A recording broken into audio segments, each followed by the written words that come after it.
We're not talking about a political squabble here. We're talking about a systematic implosion, an absolute hemorrhaging of talent from the very top of the U.S. Department of Justice. And this wasn't about money or people moving to the private sector. This was about principle.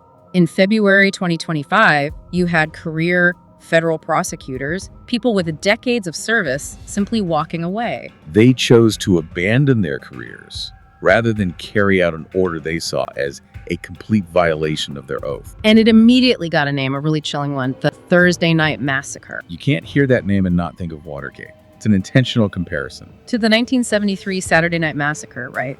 When Nixon ordered the firing of the special prosecutor and the top two officials at the DOJ resigned in protest. Exactly. But here's the thing. Legal scholars, people who've studied this for a living, they're saying this new crisis is, well, it's far more dangerous. I saw the quote from Georgetown's Steve Luddick. It really stuck with me. What did he say? He called it the Saturday Night Massacre. On steroids? And he's right. Because in '73, it was about one president trying to stop one investigation. It was about specific firings. This was different. This was a mass exodus. A mass exodus. You had prosecutors choosing unemployment, giving up their pensions, because the political ask was something they just couldn't stomach. They were being asked to violate, and this is the core of it, the basic promise of equal justice under law. That's it. It wasn't just institutional defiance. It was a signal that the rot was so deep that the professional class, the people who do this job every day, decided they could no longer participate. And it all came down to a single allegation of a political deal.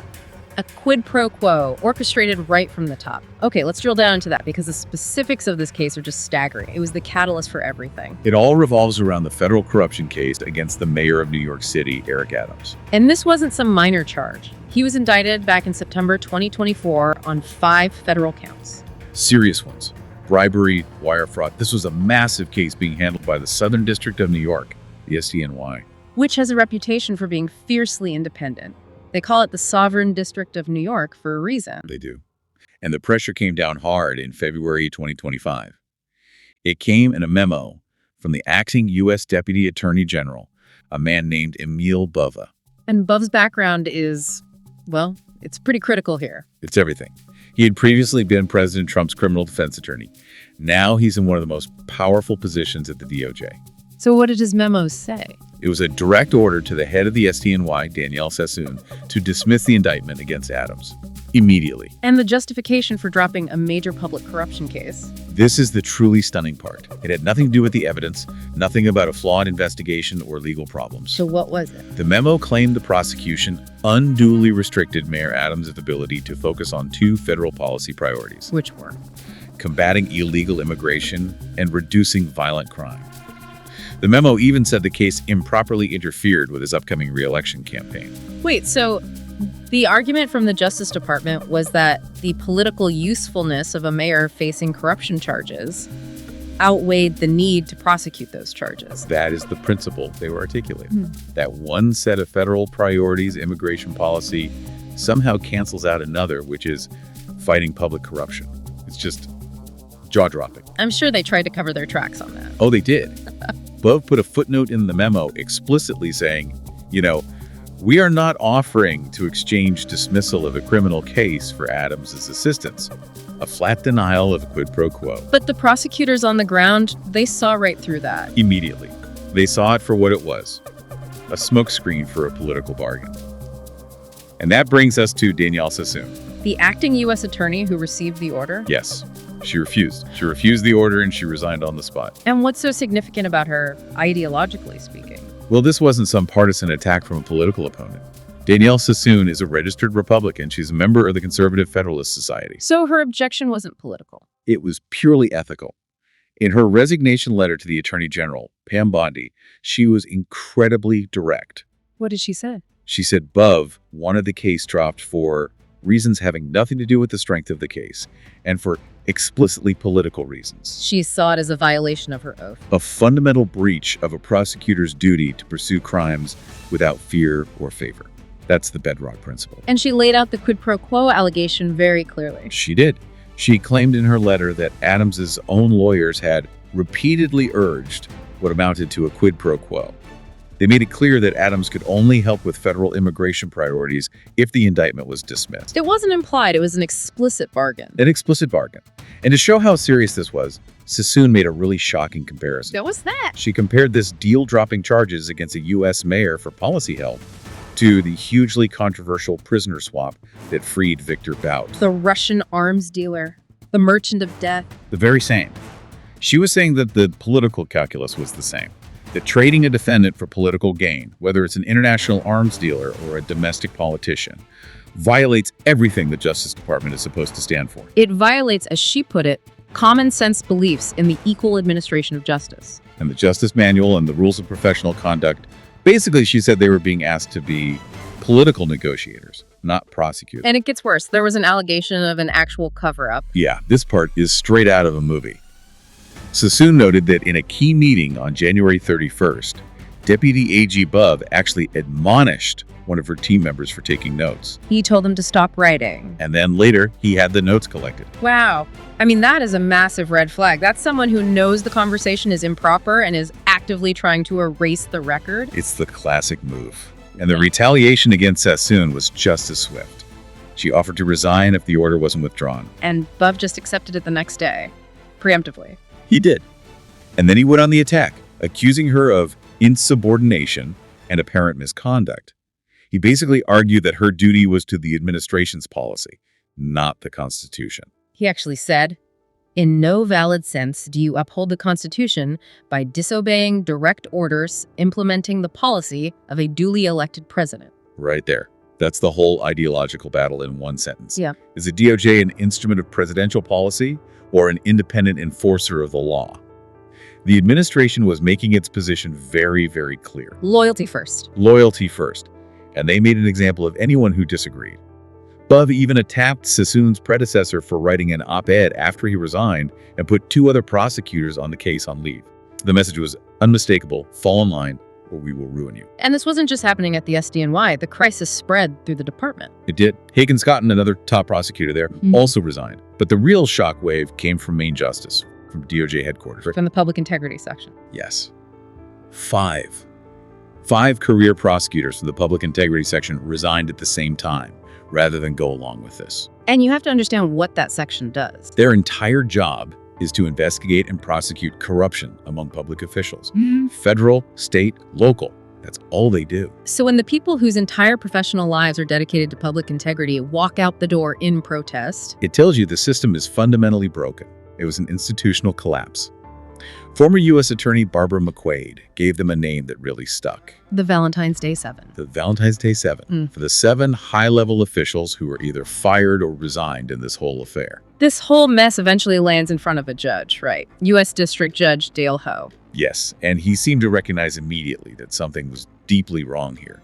He took some very unusual steps. He called everyone into court. Everyone. Adams, his lawyers, the new DOJ attorneys. He demanded an explanation for why they were suddenly dropping this case, asking about the scope and effect of this deal.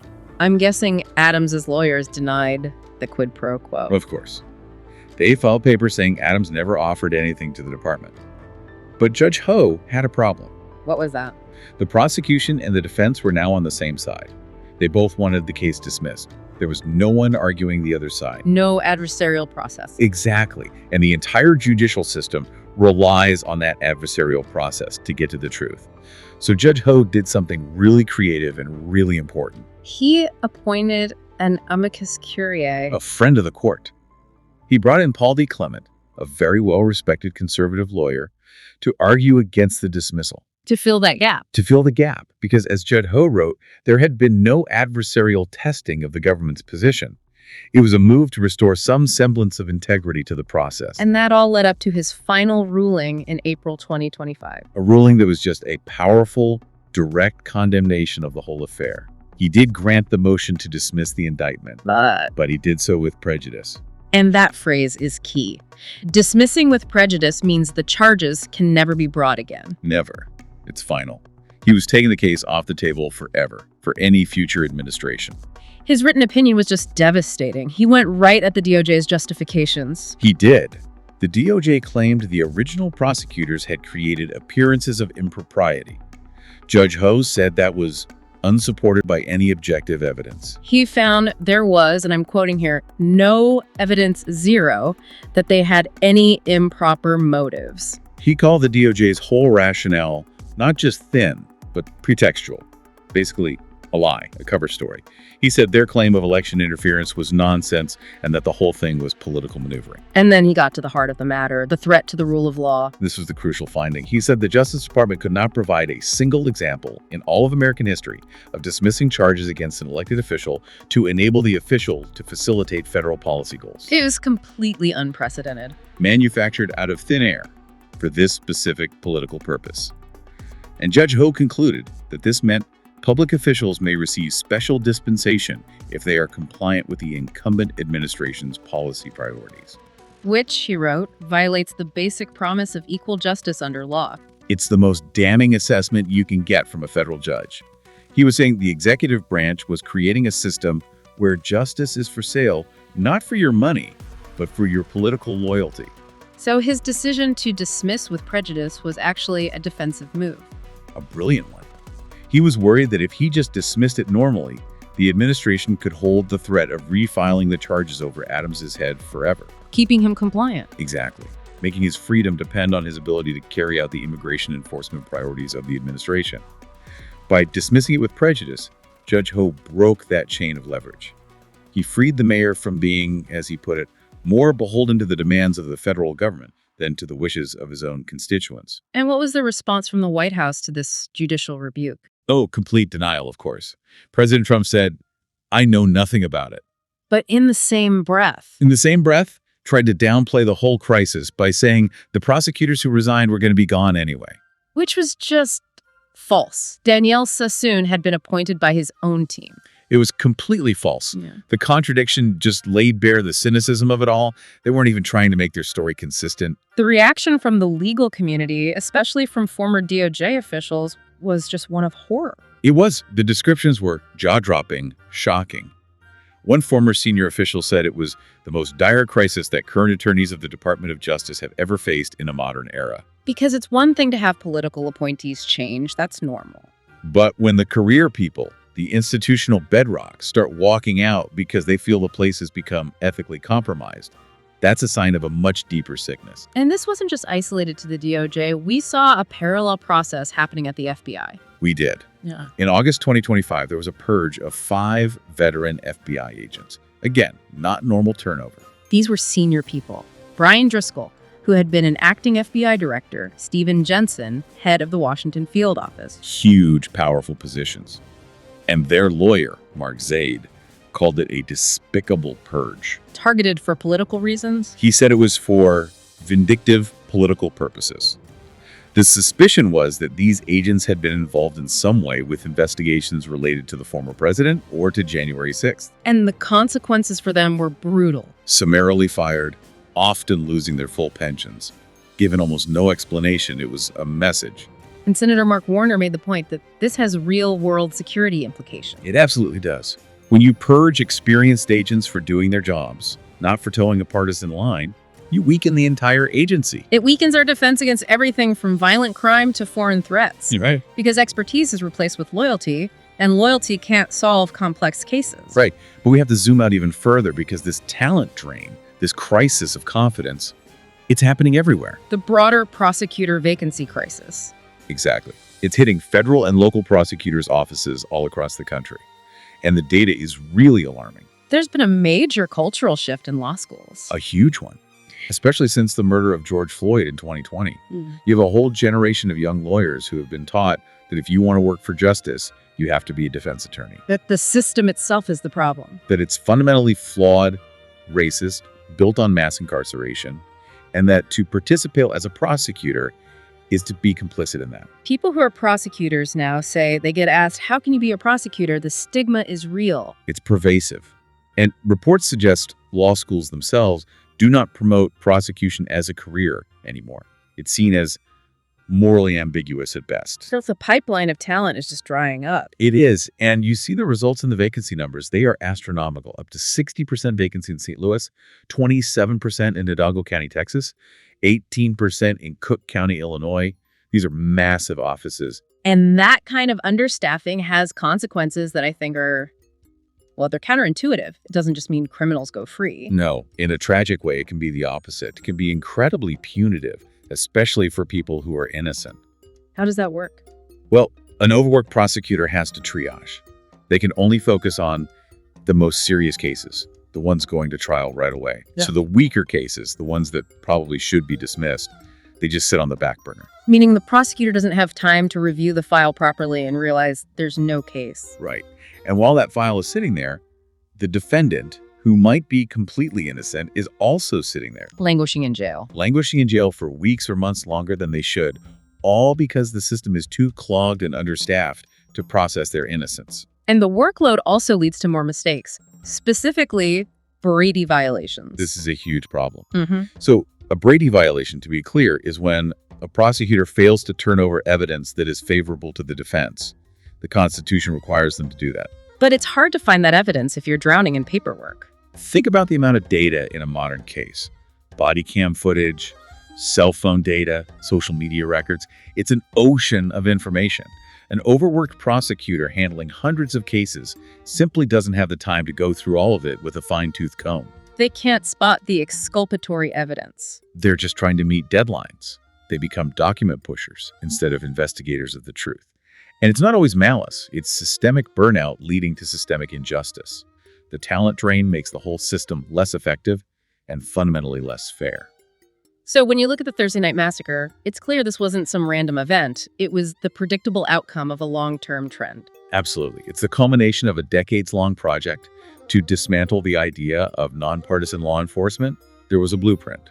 And to understand that, you have to go back to the last great constitutional crisis, Watergate. Right. After Nixon, the new Attorney General, Edward Levi, put reforms in place specifically to make sure the DOJ was not an instrument of partisan purpose. The Levi standards. These were the guardrails.